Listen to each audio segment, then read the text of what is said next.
Your Honor, the judge said, turning to Marcus, I have rarely seen such cruelty from one spouse to another. Marcus's face twisted, his hands shaking as security stepped closer. You'll regret this, Elena, he shouted across the courtroom. And I just sat there, staring at the man who had tried to do unspeakable things to my mother and me. I never imagined my marriage would end here, in a courtroom, with the man I once loved fighting to destroy me. But this wasn't where the story began.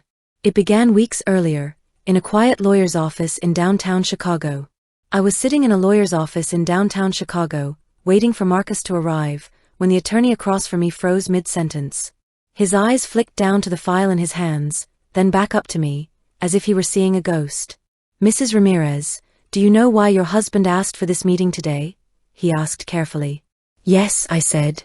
He said it was about adjusting our taxes. Something simple. The lawyer swallowed hard. I'm afraid it's not that. Before I could ask anything, he turned the file around so that it faced me, and my entire body went cold. On top of the stack was a property transfer agreement. My name was stamped across it. But the signature at the bottom, the signature supposedly mine, was one I had never written. What is this? My voice cracked. The lawyer tapped the document with a trembling finger. Your husband filed paperwork to sell your grandmother's house. The property is legally under your name, but this, he pushed a page forward, is a forged signature. And the buyer has already placed a deposit. The air left my lungs. Grandma's house wasn't just a house. It was where I grew up after my father left. Where Grandma taught me to bake, to save money, to stand up straight even when life bent you. It was supposed to be mine forever, her last gift to me. And Marcus was selling it behind my back. If you're still here with me, tell me where you're listening from. I'd love to know how far this story has traveled. Now back to the story. I felt dizzy, betrayed, disconnected from my own body. The lawyer leaned in, voice low. Mrs. Ramirez, this isn't a misunderstanding. This is fraud. Before I could respond, the office door opened. Marcus walked in with a bright smile, holding 2 coffees. Hey babe. Sorry I'm late, traffic. Are we good to sign the papers? He didn't know the lawyer had already shown me everything. He didn't see how my hands were shaking. How my heart was pounding so hard I thought the walls could hear it. He kissed my cheek like nothing was wrong. Like he wasn't stealing the last piece of my grandmother I had left. The lawyer cleared his throat sharply. Mr. Ramirez, your wife has seen the documents. Marcus's smile froze. The color drained from his face. Elena, he said slowly, you weren't supposed to look at those yet. I stared at him, this man I had shared a bed with for 8 years, the man I thought I knew. My voice was quiet. Too quiet. Marcus, why is my signature on a house transfer I never signed? His jaw clenched. His eyes went dark. He opened his mouth. But the answer, I would soon learn, was far worse than anything I imagined. He wasn't just taking the house. He was trying to take something much more. I met Marcus 8 years ago in the hallway of Northside Memorial Hospital, where I worked full-time as a nurse. He'd come in after breaking his wrist during a weekend basketball game. Loud, charming, confident, he filled the room with that kind of effortless charisma people mistake for goodness. Back then, I did too. My name is Elena Ramirez, 42 years old, and for most of my adult life, I believed stability came from holding on to a job, to a family, to a partner who promised he would build a better life with me. Marcus was that promise, or so I thought. He managed a small construction business with big plans. He always talked about the future with such enthusiasm that I couldn't help getting swept away in his dreams. He told me he wanted to buy a home for us, travel the world, start fresh. I'm not like the men who hurt you, he once told me. I'm here to stay. I wanted to believe that. After my grandmother passed away, leaving me her house in Berwyn, Marcus insisted the home should stay in our family forever. I didn't realize then how carefully he chose those words. How our marriage cracked without me noticing.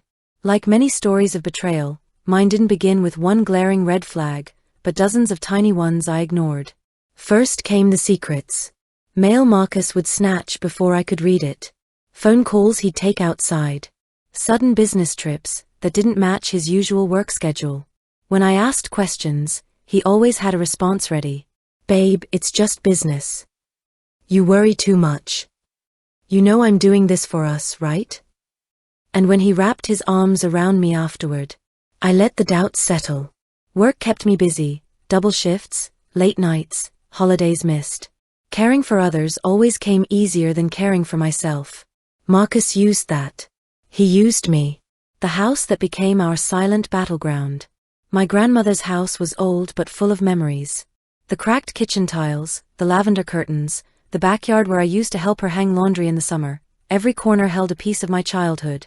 The house was paid off. No mortgage. No debt.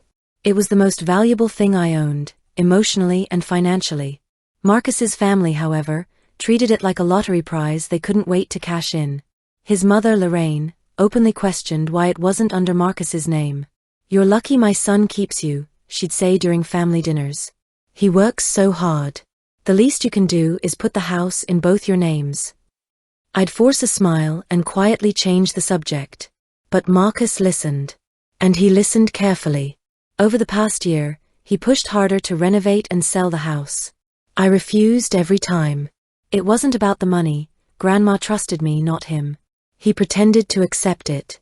But now I know that while I was clinging to memories, he was plotting. The mistake he didn't expect me to hear. About 6 weeks before the lawyer meeting, I overheard Marcus on the phone late at night. "No, she doesn't know anything," he whispered. "I have the papers ready. Once it's sold, she'll get over it. She always does." A chill ran through me. When I confronted him the next morning, he laughed it off. "Elena, you probably misheard. I was talking about selling equipment for work. You know how stressed I've been." And just like that, he wrapped his arms around me again, and again the doubt settled. The neighbor who accidentally opened my eyes. 2 weeks later, Mrs. Donnelly, my neighbor for 20 years, stopped me outside as I carried groceries from my car.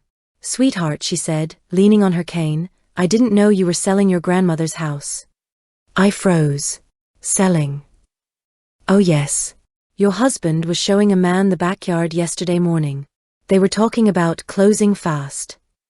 I assumed you agreed. My heart dropped into my stomach. That was the moment I felt the first true crack, not in my marriage but in myself, for ignoring what had been right in front of me.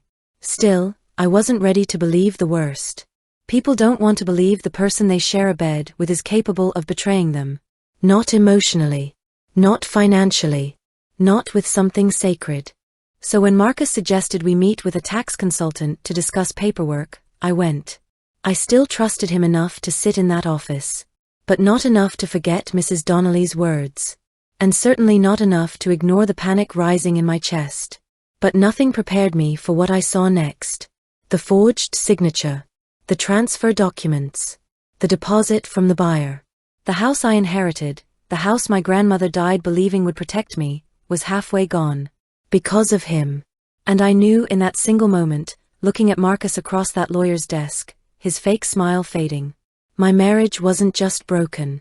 It had been a lie from the beginning. If you love stories of betrayal, hidden truths, and justice that strikes when no one expects it, make sure to like this video and subscribe to the channel.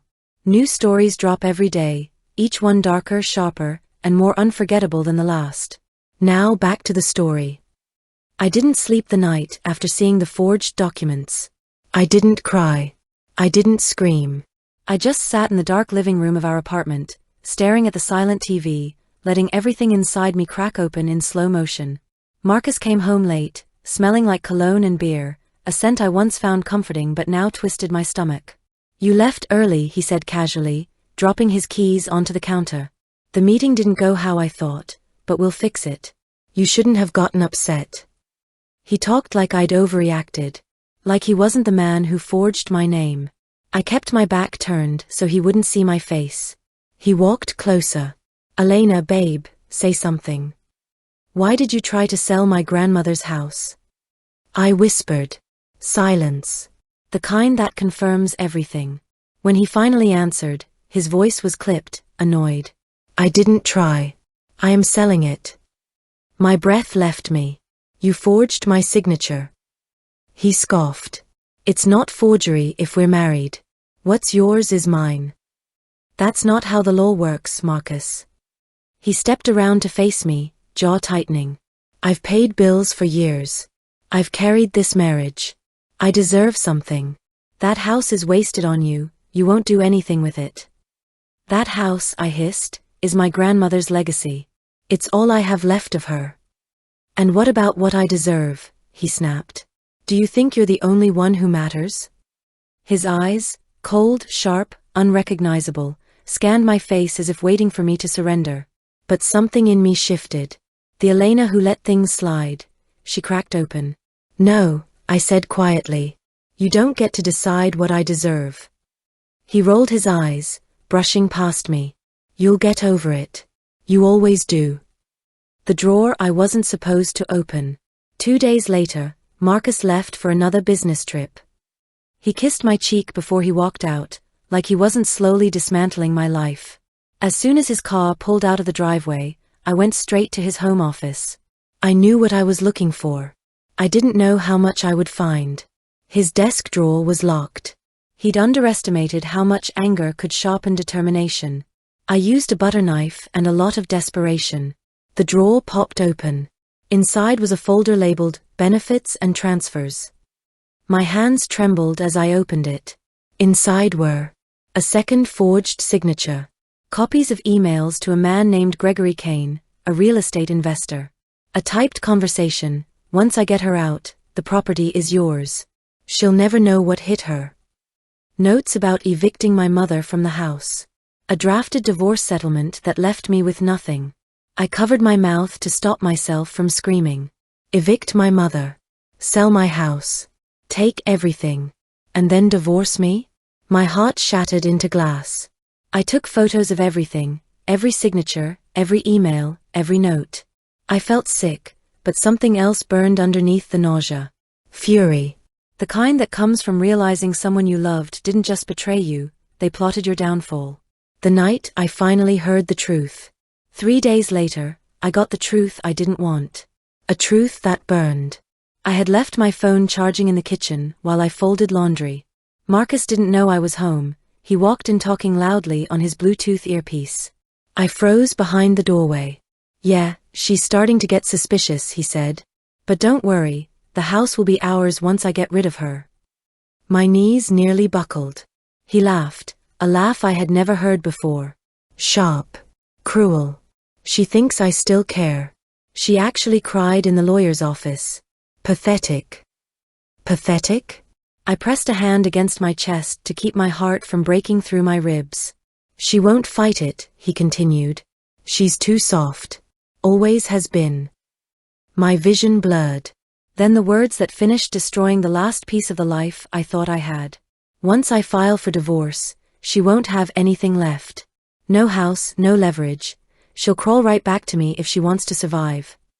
My stomach turned. I stumbled backward, knocking over a laundry basket. Marcus paused. His shoes turned toward the hallway. Elena? That you? I didn't answer. I grabbed my purse, my phone, and my coat and ran out the back door. He called after me, demanding I come back. His voice wasn't sweet this time. It was sharp, commanding, threatening. I kept running. I didn't stop until I reached my car. I didn't stop crying until I reached my mother's house. The moment I finally broke. When my mother opened the door, she gasped at the sight of me. Elena? Honey, what happened? I collapsed into her arms. That house, I sobbed. He's trying to take it. He's trying to take everything. And in that moment, wrapped in my mother's shaking arms, I realized. Marcus didn't just betray my trust. He didn't just betray our marriage. He betrayed the woman who loved him more than he ever deserved. And I wasn't going to let him win. Not anymore. I woke up the next morning in my mother's guest room with a pounding headache and a truth I could no longer outrun. Marcus wasn't going to stop. He wasn't going to feel guilty. And he wasn't going to lose unless I fought back. But I didn't know where to begin. I was a nurse, not a lawyer, not a fighter, not a woman used to standing up for herself in front of men who talked over her. Yet when I saw my mother sitting at the kitchen table, sipping coffee in her worn robe, I realized something. Marcus wasn't just trying to steal a house. He was trying to erase my grandmother's legacy, and my mother's security. Fighting back wasn't optional anymore. It was survival. The lawyer who didn't flinch. By noon, I was sitting in a small office decorated with dusty books and faded certificates. The attorney across from me was older, gray-haired, with eyes sharp enough to slice through steel. Her name was Attorney Vivian Shaw, a specialist in real estate fraud. She listened without interrupting as I showed her the photos I'd taken, forged signatures, emails, Marcus's drafted divorce settlement. Her eyebrows lifted slightly. Elena, this isn't just unethical. It's criminal. Your husband committed multiple counts of fraud. I swallowed hard. Hearing it spoken aloud made my stomach twist. Can I stop him? I whispered. Vivian leaned forward. You can do more than stop him. You can undo every one of his plans. For the first time in weeks, a spark of hope flickered in my chest. She took out her notepad. We need evidence. Real evidence. Not just photos. Anything with his handwriting, timestamps, communication records. I nodded. I can get more. Vivian smiled tightly. Good. Because your husband thinks you're weak. That's his biggest mistake. Her confidence wrapped around me like armor. That night, I drove to Berwyn to check on my mother. Marcus didn't know she was living there temporarily. I had moved her quietly the day before. Just in time. As we ate dinner, headlights flashed outside. A truck I didn't recognize. Two men stepped out, clipboard in hand. Are they here for the house? My mother whispered. I peeked outside. They were inspecting the foundation, checking windows, measuring the porch. Buyers. The ones Marcus arranged. My blood began to boil. Before the men could knock, I stormed outside. This property is not for sale, I said firmly. The taller man frowned. Ma'am, your husband said. He lied. I am the sole owner. I held up my ID. Leave. They exchanged an awkward look, and turned away. As their truck pulled off, I felt something I hadn't felt in years. Strength. Gathering the ammunition. Over the next 3 days, I turned into the version of myself I never knew existed. Every morning before work, I drove back to the apartment Marcus and I shared, entering when I knew he'd be gone. I searched everything. His desk. His filing cabinet. His laptop history. Even the trash. I found multiple forged copies of my signature. Fake notarization stamps. Emails to Gregory Kane negotiating prices. Messages to his mother mocking me. A voice memo of him saying, "The house will be ours soon. Elena won't have a leg to stand on." I forwarded everything to Vivian. Every night, she emailed back. Good. Keep going. And I did. Not because I enjoyed it, but because every new piece of evidence made one truth clearer. Marcus didn't love me. He loved what he could take from me. The day everything shifted. On Thursday afternoon, Vivian called me with urgency in her voice. Elena, I found something bigger. You need to come in. My heart pounded as I sat across from her again. She slid a printed document across the desk. It was an email chain between Marcus and his investor. But at the very bottom was a message I hadn't seen before. Once we move Elena out, demolishing the property will be simple. Her mother shouldn't be an issue. We can send her to assisted living. She'll have no choice. I felt the blood drain from my face. He was planning to evict my mother, to tear down the house? I whispered. Yes, Vivian said. And the demolition contract is already drafted. Elena, he didn't just try to sell your house. He tried to erase your family. My hands shook so violently I had to grip the desk. We need to file an injunction immediately, she said. And Elena. She placed a hand on mine. You are in danger. He won't take this loss lightly. The return of the man I once loved. That night, Marcus stormed into my mother's house without knocking. His eyes were wild, angry, desperate. Elena, he hissed, we need to talk. My mother stepped forward, protective. Get out of my home, she snapped. But I raised a hand to stop her. No, I said. Let him speak. Marcus's jaw clenched. You blocked the sale. You had no right. I had every right. It's my house. He stepped closer, voice lowering into something darker. Elena, don't make me your enemy. I stared at him with the strength I'd earned over the past weeks. You made yourself my enemy the moment you forged my name. He froze. He hadn't expected me to fight back. He hadn't expected me to find a lawyer. He hadn't expected me to become a woman capable of taking him down. Elena, he said slowly, you don't understand what you're doing. Oh, I do, I whispered. For the first time, I truly do. As he stormed out, slamming the door hard enough to rattle the windows, I felt the shift settle deep in my bones. This wasn't fear anymore. This wasn't confusion. This was battle. And I was no longer fighting alone. The next morning, Vivian called with a final message. Elena, be ready. Court date is set. This is where everything changes. Court felt colder than I expected. Not in temperature, no, the Cook County Courthouse was warm enough, but in atmosphere. The silence in that courtroom was the kind that swallowed your breath, that made every heartbeat echo like a drum. I sat at the plaintiff's table beside attorney Vivian Shaw, hands clasped, knuckles bone white. Across the room, Marcus swaggered in wearing a crisp navy suit, sunglasses still on, arrogance dripping off him like expensive cologne. His lawyer, a tall man with slick hair and a too confident smirk, carried a folder stuffed with documents. Marcus looked at me like I was a misbehaving child. Elena, he mouthed, stop this. But there was no stopping it now. Vivian leaned in, voice steady as steel. Remember, he thrives on you being afraid. Don't give him what he wants. I nodded, though my stomach felt like it was folding in on itself. The judge entered. Everyone rose. Case 24 to 1163, the clerk announced, Ramirez versus Ramirez. The sound of our shared last name made my skin crawl. The judge motioned for opening statements. Marcus's attorney leaped to his feet first, posture overflowing with performative confidence.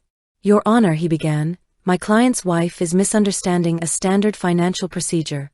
The property in question was purchased for the marital benefit. My client merely initiated a routine real estate transaction, one that Mrs. Ramirez was aware of. Marcus nodded along, arms crossed smugly. His lawyer continued, any allegations of fraud are exaggerated emotional responses from a woman who is struggling with marital pressures. The words sliced through me. Emotional responses? Struggling woman? Vivian placed a calming hand on mine before I could stand and scream. When the attorney finished, Marcus smiled faintly, as if the rest was already guaranteed. My turn to speak. Vivian rose gracefully. Your Honor, she said, sliding a document onto the judge's desk, my client's signature was forged. Not once. Not twice. But 4 separate times. She displayed a blown-up image of the forged signature beside my real one. The courtroom murmured. Marcus shifted in his chair. Vivian continued, additionally, we have emails, text messages, notarization fraud, and property transfer requests, none of which Mrs. Ramirez consented to. The judge lifted an eyebrow. You have evidence of these claims? Vivian smiled. We do. And more. Marcus's lawyer scoffed. Forged signatures? Anyone can claim forgery. Vivian didn't flinch. Then let's hear it from Mr. Ramirez himself. The judge nodded. Proceed. Vivian pressed play on her laptop. Marcus's voice filled the courtroom. Once I get her out, the house will be ours. Elena won't have a leg to stand on. Another clip. She's too soft. She always caves. And then the final unforgivable one. Her mother won't be an issue. We can move her out. Assisted living will take her. My heart cracked hearing it played aloud, hearing the callous calculation, the complete lack of love, the cruelty he once hid beneath charm. Gasps erupted through the courtroom. Marcus's face drained of color. He leaned toward his lawyer. Turn it off. Turn it off. The judge raised a hand. Mr. Ramirez, you will remain silent. But Marcus couldn't be silent anymore. This is manipulation. Marcus exploded, shooting up from his seat. She trapped me. She set me up. Sit down, Mr. Ramirez, the judge barked. But Marcus didn't. He turned toward me instead, eyes blazing with rage. You ungrateful, after everything I did for you? You think you deserve that house? You think you deserve anything? I forced myself not to flinch. Marcus, I said quietly, I deserved respect. And you gave me none. He slammed his hand on the table. You were nothing before me. Nothing. Vivian whispered, good. Let him expose himself. Marcus kept shouting, revealing the truth more clearly than any document could. I should have taken that house years ago. You don't get to keep what I built. The judge pounded his gavel. Order. Order. Mr. Ramirez, sit down or I will have you removed. Marcus's lawyer sank into his seat, horrified. Finally, security approached. Marcus sat, seething. But the damage was done. The final blow. Vivian called the real estate investor, Gregory Kane, to the stand. He looked scared, but not scared enough to lie under oath. Mr. Kane, Vivian said, did Mrs. Ramirez ever agree to sell her property? No, he replied. Marcus told me she wouldn't fight it, that he had a way around her. And did you witness a signed agreement? No. Marcus sent me a copy. I assumed it was legitimate. And when you learned it was not? I withdrew from the deal immediately. I had no idea he forged anything. Vivian nodded. Thank you. Marcus's lawyer didn't even attempt cross-examination. Judgment Day. The judge took a long breath. In all my years on the bench, he said, I have rarely seen such blatant manipulation and fraud perpetrated by one spouse against another. Marcus stared at him, breathing hard. Mr. Ramirez, you forged documents, attempted to illegally sell your wife's property, and discussed removing her elderly mother from the premises. These actions constitute fraud, coercion, and financial abuse. Then the judge turned to me. Mrs. Ramirez, the property remains yours in full. Additionally, this court grants a restraining order effective immediately. Marcus shot to his feet. This is a setup. Security stepped closer. You ruined my life, he screamed, spit flying. I stood slowly, meeting his eyes without trembling. No, Marcus, I said softly. You ruined it yourself the moment you tried to steal mine. He lunged, but security restrained him, dragging him back as he shouted my name like a curse. The judge struck his gavel. Case closed. When the courtroom emptied, my legs nearly gave way. Vivian steadied me. It's over, she said gently. You won. But the truth was even bigger. I hadn't just won a court case. I had won myself back. I was just Elena. And she finally had her freedom. That evening, I drove back to my grandmother's house in Berwyn, the place where this entire nightmare had begun, but also where it finally ended. My mother was waiting at the door, her eyes wet with relief the moment she saw me. Elena, honey, did it go well? I hugged her tightly. Yes, Mama. It's over. She pulled back just enough to search my face, the way mothers do. You look stronger, she whispered. Maybe I did. We sat at the kitchen table, the same one where Grandma used to braid my hair and tell me stories about growing up in Mexico, about surviving hardship with dignity, about not letting the world decide my worth. I could almost hear her voice again. Elena, Mija, you are not someone who gets pushed aside. I hadn't believed her then. But I believed her now. If stories of betrayal and hidden truths keep you thinking long after they end, click the story showing on your screen now.